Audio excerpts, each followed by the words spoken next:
Yeah, we haven't even been told officially we've been removed from the Budget Committee. I've had to read it in the newspapers. So actually I've received not a single call from anyone in leadership, not a single email. I've received no messages about it. I've been not told about what committees I will be on. If in fact I have been removed from budget, which I have to assume is true. It's not about principles, it's about blind obedience. And that does a disservice to the institution, does a disservice to a representational system. For a party that's trying to expand its base and make sure that it reaches out to young people and new groups, I think it's pretty outrageous, frankly. It's pretty clear I come from a more libertarian wing of the party. This is the growing portion of the Republican Party, and really it's a slap in the face of all young people who are out there thinking about being Republicans, want to be part of this party, and are being told, well, if you disagree with leadership just a couple times, we're going to send you home, we're going to tell you you're off the committee, you don't get to participate.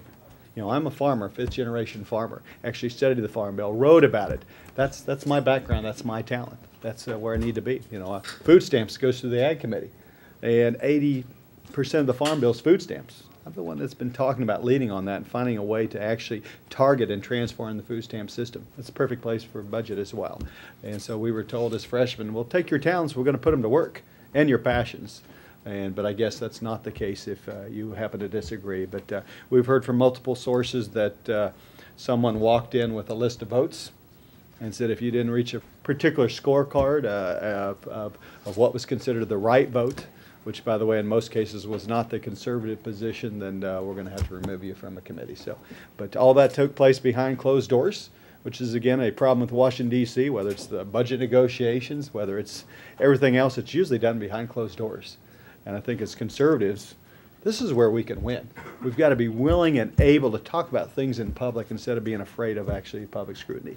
And that's what I believed in, been very transparent at the state level. And this is not the first time that I've been punished for actually speaking my mind. But it's what my constituents expect, and happy to continue to do. It confirms in my mind the deepest suspicions that most Americans about Washington, D.C.